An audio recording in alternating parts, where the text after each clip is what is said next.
Hi, gorgeous you. My name is Nita, and I am your host and coach. Welcome to Infinity Within Coaching Podcast. I am a mom and a active recoverer of generational trauma. I am the person, the woman who stood up and said enough, enough. This toxic behavior ends with me.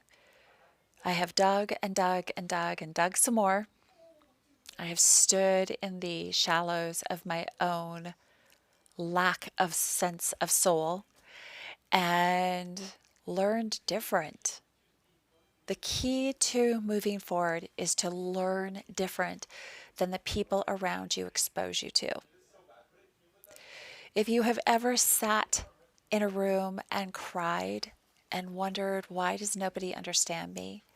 If you've ever had suicidal ideation because you feel so disconnected and disrespected and lost and flabbergasted by the actions of the people who are supposed to love you and honor you and cherish you and treasure you. If you have ever wondered, God, please just let me know I'm adopted because this is crazy. This is crazy that my family treats me this way. If you have ever tried to escape through unsafe behaviors rather than deal with the emotional chaos happening within you because you know that you can't take it to the people who are supposed to love you because they will shame you, they will demean you, they will belittle you, they will reduce you to a gaslighted fraction of the person who you know in your soul you're supposed to be. If any of those things sound even remotely like a life that you have lived, then this episode, this show, is created for you. It is created to honor the person that you are meant to become, that your soul is just desperately wanting to unleash and become. This show is founded on helping other people find their footing in a difficult world, in a world where narcissists and the evil, you know, like if we think of those fairy tales, right? The evil stepmother, where the evil stepmother is your birth mother, your birth father, your sibling. Bad things happen to good people all the time, and if we don't understand how to recognize mean things when people say or do them, we will never change the patterns of why we are where we are in a loop of repeating ugly, ugly relationships. Today, we are going to talk about some phrases that people will use in conversation that evidence that there is zero respect for you, your feelings, your boundaries, for you as an individual. And I will bet, and let me know at the end of this episode in the comments section on the published episode, but let me know if any of these rang true for you. Okay? You don't have to give a lot of detail unless you would like to, but give a thumbs up. Give a thumbs up if in those phrases that we're going to talk about, if some of those are like, oh my God, I hear that. I have felt that. And I didn't know what it meant. We have been, if you are a person who's been through abusive situations in your life, congratulations, one, for surviving and showing up today to try to create a foundation for a healthier, stronger you. There's the first thing. Like, I am seriously high-fiving you right now because it is not easy to stand in the floodwaters and the chaos and the pain and say, I'm going to create better for myself and anybody who's around me. They're either going to grow with me or I'm going to let go of them. So it's important to acknowledge that you are wanting and doing the work to have better. When people disrespect our personal boundaries, sometimes we're so new at setting boundaries, we don't even understand that they've disrespected us. We just feel confused or baffled by it, or in wonderment of like, what just happened? What just happened here? Right? I think one of the most confusing things that I would hear often in my 5 decades before I started really getting a lot of work done is that I was too sensitive. You're too sensitive. I I cried a lot. I cried a lot, and I would get just insanely ridiculed, just made fun of, mocked, shamed. I can't even think of other words. It's just so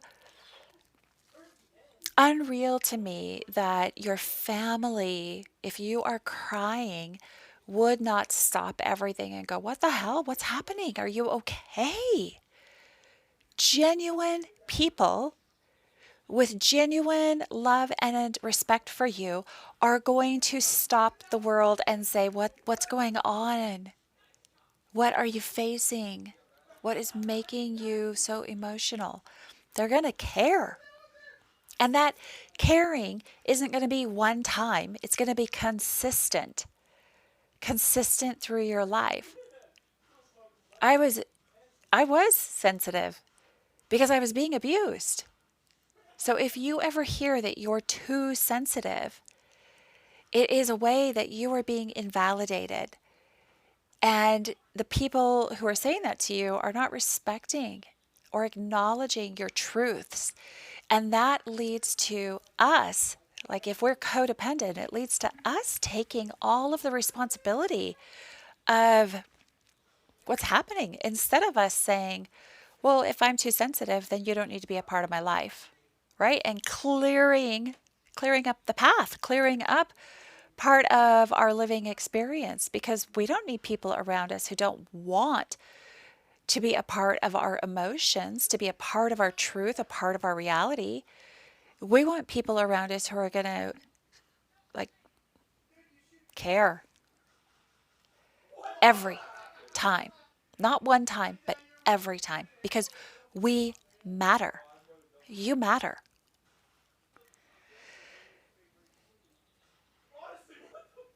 If you call out somebody on a statement like you're too sensitive, you're going to immediately get this back. And I would get this through my marriage all the time. In my childhood, it was just a cut and dry. Like there was no point in saying anything else back to you're being too sensitive, you're too emotional, you're always like this. Because it was just end of story. You will obey or life's going to get really fucking ugly. But later, in my married years, if I called out something that made me feel really awful, then I would get, that's not what I meant. Okay, well, what did you mean? Right? Like, then I need to know what you did mean.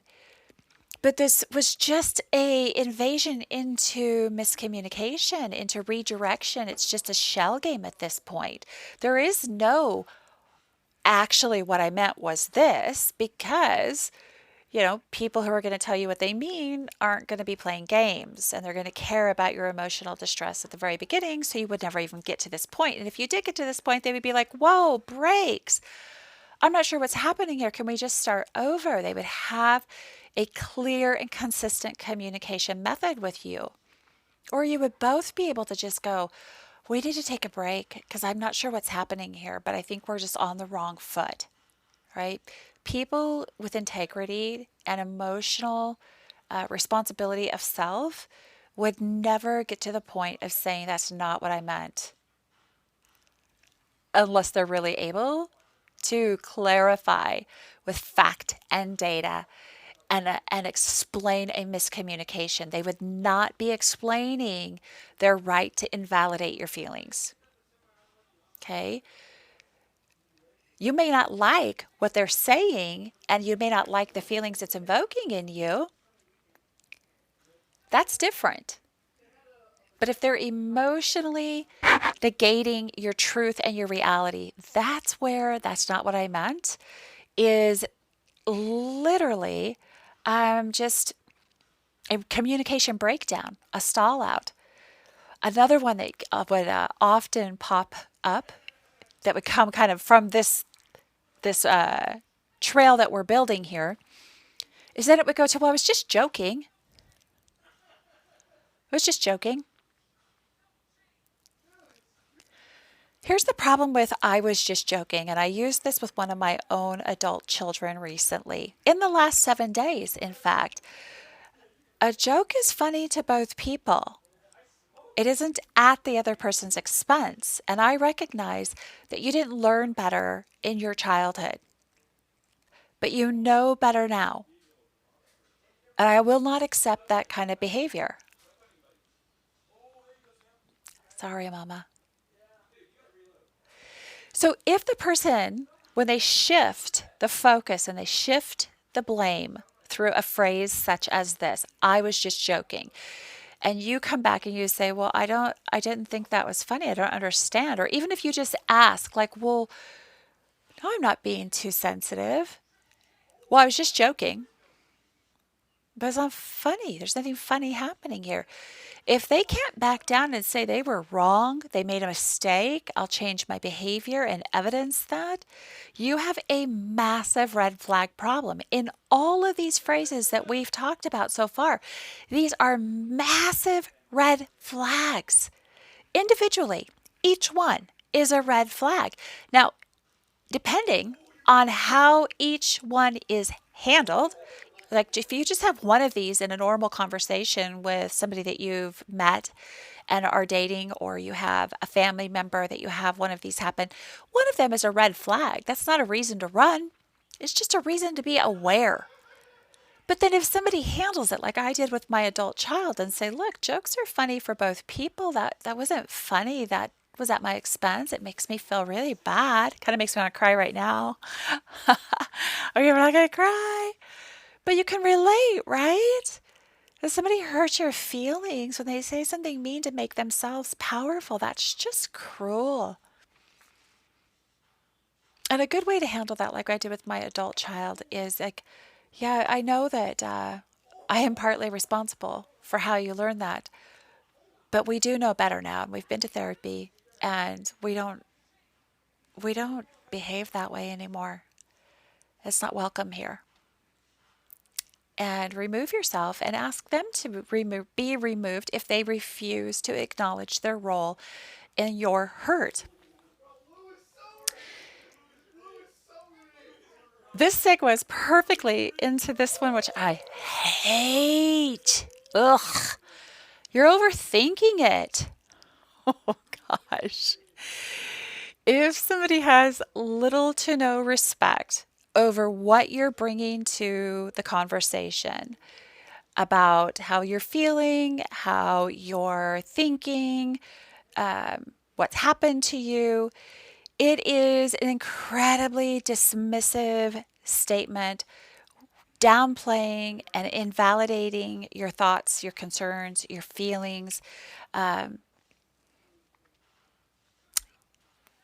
are saying that what you're thinking and feeling, and well, maybe not feeling, but what you're thinking and your worries, your fears, or your inspirations, hopes, and dreams are unfounded.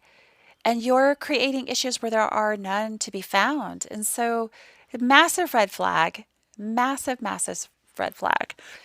You call somebody out on that, and you're going to come right into, you always take things too seriously. My God, did I hear that? All the time. All the time. All the time.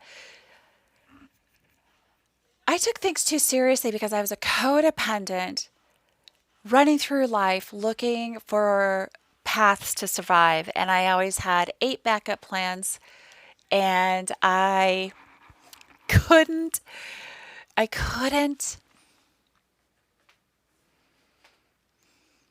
I couldn't be prepared enough. So, of course, I was going to take everything seriously because my life literally hung in the balance of the whims of gaslighting narcissists. This is a major red flag. We take things seriously because feelings are serious business.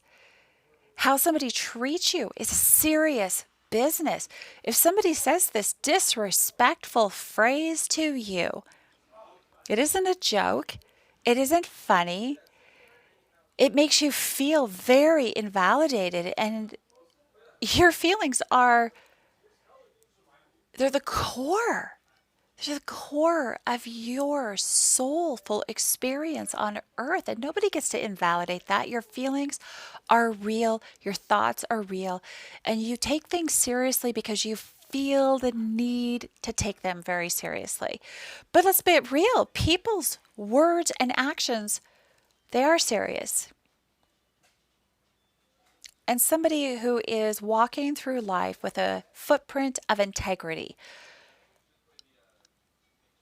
you're not going to have to worry about hearing this from them because they're going to care about their footprint and the waves that they create and the ripples that they put into motion and how those ripples and waves affect you.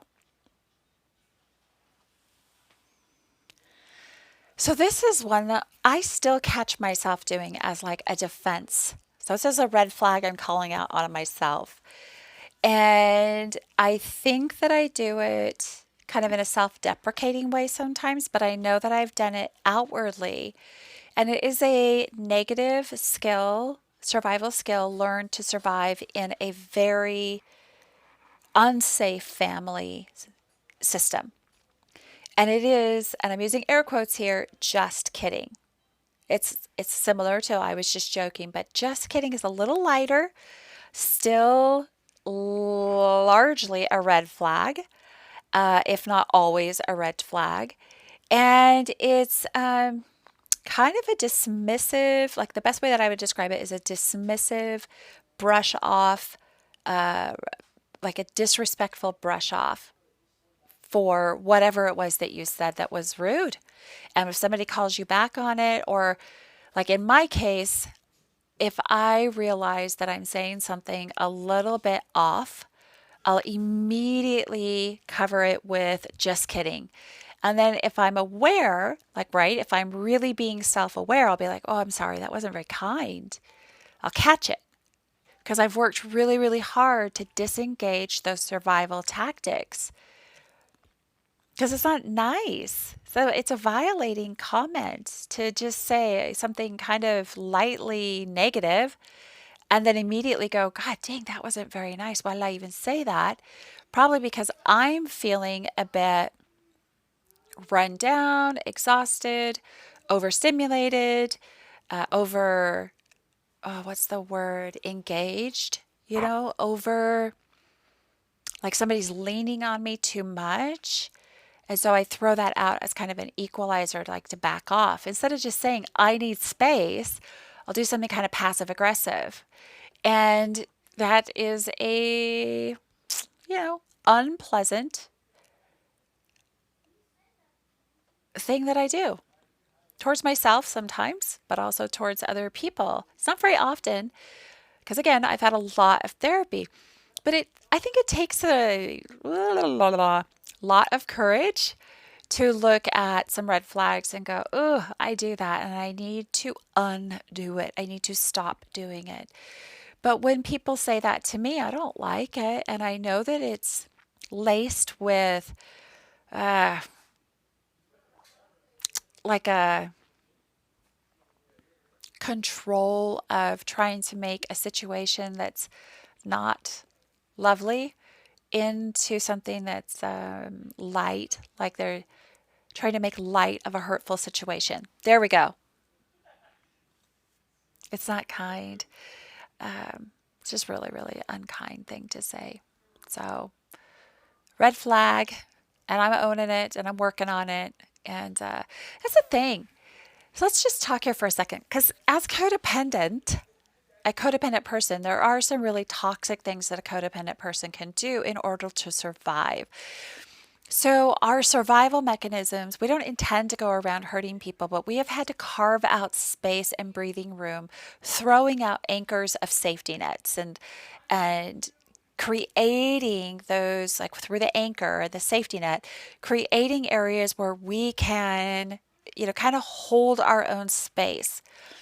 And in being able to hold our own space against like a family system of narcissists, it's really, really, really, really, really, really hard um, not to develop some ugly red flag habits, behaviors, tendencies. But here's the thing, just because we had to have those to survive in a toxic environment once, we don't have to have them for life. We can become self aware, we can see them, and we can unlearn them. And I think that it's really a very vital part of being a generational trauma healing individual. It's just being self aware and recognizing, dang, I can actually change this behavior just because I recognize it. And I can say I'm sorry. And I can mean I'm sorry because I will own it and I will change my behavior. I don't think we talked about this when I lost my little place on my notes here, but don't take it personally. Oh, I hate that. I used to get one when I was over volunteering to escape my life. I used to hear this one. It's not personal. It's just business. It's not personal. Well, no, this was very personal what you just did. It was an attack on me personally. That's not business. We're not in the business of assassinations of character or, we're volunteering in an organization and you just want your way. So you're willing to go about wanting your way any way you can have it, even if it's fully and utterly at my expense. And when I called the person out on it, I heard, don't take it personally, and it's not personal. The act of living life is very fucking personal. And anybody who's telling you that it isn't, I'd seriously take a look at that relationship because it's very dismissive, denying the negative impact that they've caused with their words and or actions. Okay? When people don't want to take responsibility for themselves, they begin to push the responsibility onto you and make you doubt the reality and doubt the fact that they are a walking red flag. How about this one? You need to calm down. I heard that too. I heard that when I was in my volunteer world. Be like, one of my survival mechanisms was accountability, mine and other people's. And I just felt always like if I could just get to a point where we could all see where we had, what we had brought to the conversation or brought to the table, and we could just lay it all out there and see it all, that we could learn and grow and move on and, not repeat it. But accountability, because if somebody left out everything that they did and didn't bring to the table their full accountability, it really would rub me the wrong way. It just rubbed me the wrong way. And I would be like, well, let's look at this. Let's study this. Let's talk about this. And when I would be expressing how I thought or felt about it, my concerns about like the lack of accountability, I would get very passionate. Not more passionate than this conversation with you, although no cuss words because it was, volunteering in public. And I would hear this, you need to calm down. You need to take this so seriously. But this was my reputation. This was my integrity. And it was being mocked, just like it had been at every stage of growing up and into adulthood. This was no different. These situations that were happening in volunteering in public, they, on a broader scale, mimicked everything that I had experienced in my entire life.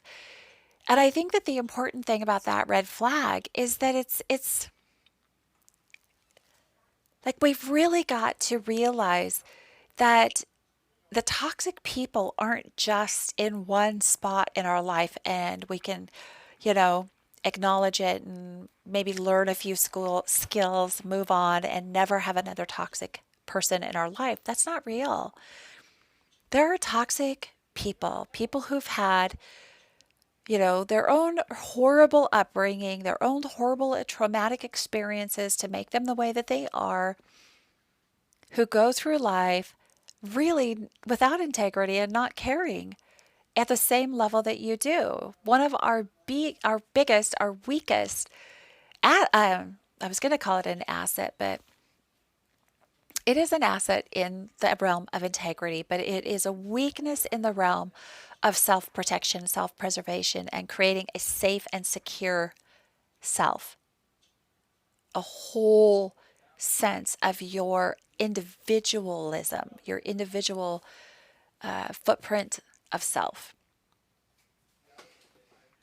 These toxic people are always going to be bumping into you.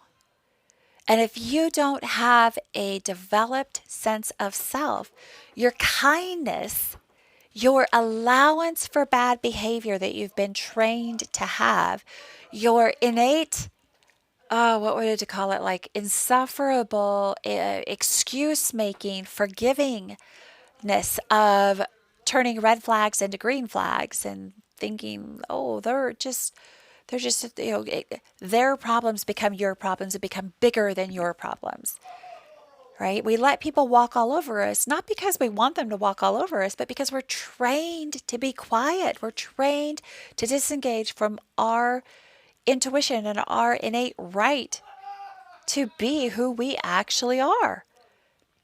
So we have to turn up the volume and keep our eyes open and learn new habits and skills. Because when we hear somebody say, "Can't you take a joke?" or "It's not a big deal," those are really invasive dismissals of your reality. Because if something's a big deal to you, if somebody's saying, "Can't you take a joke?"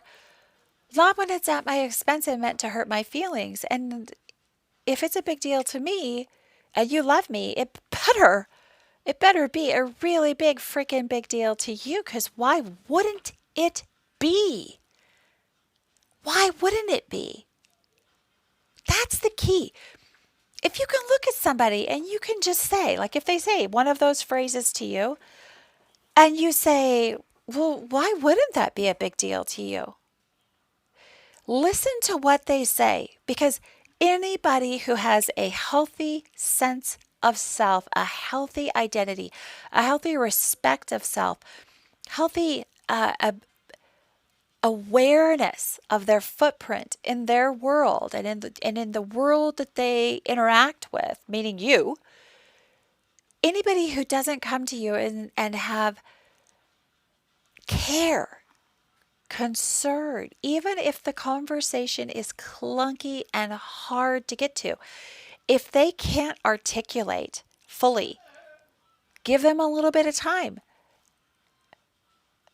But if they just cut you off, if they say that's your problem, not mine, in a response to your emotional pain that they've caused, and I'm not talking about like if you're dumping somebody and you're breaking a toxic relationship or you're breaking up with somebody, but if your parent cannot and does not care about your emotional hurt, they mock you.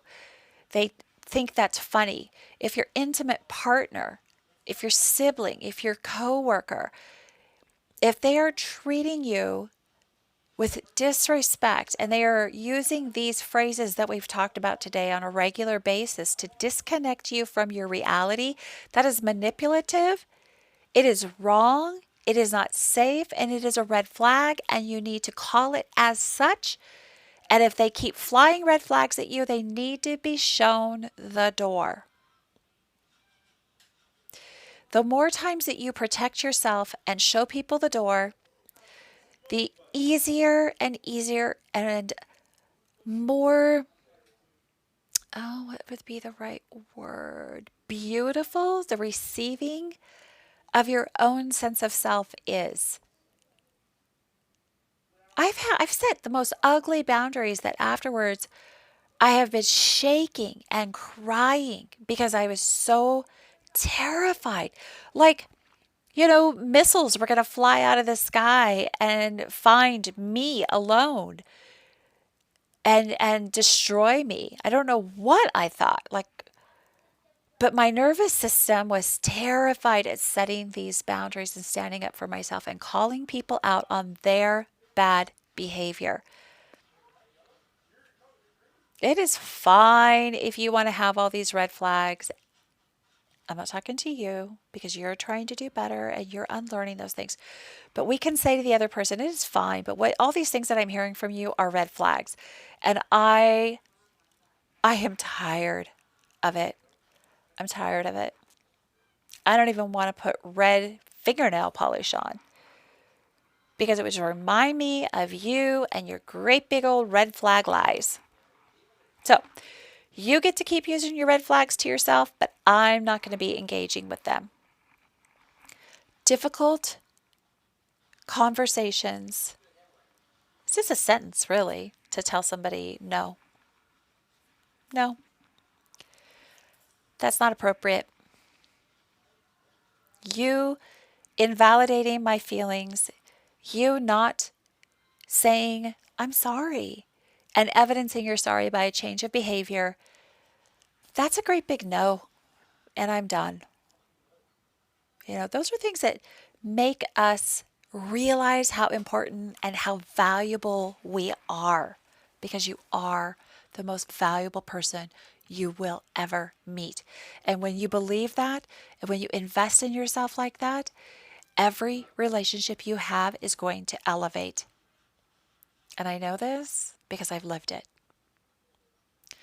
Thank you for joining in today. I'm incredibly blessed that you showed up for you. And I hope that this episode brought you, I hope it brought you some opportunity to reflect and learn and grow. I hope it brought you a couple of moments that you could tuck away and feel connected and, like you had a moment to laugh. We forget sometimes in the healing journey how incredibly important that it is to laugh. Thank you. I am Nita Kruger with Infinity Within Coaching Podcast. I'll see you next week.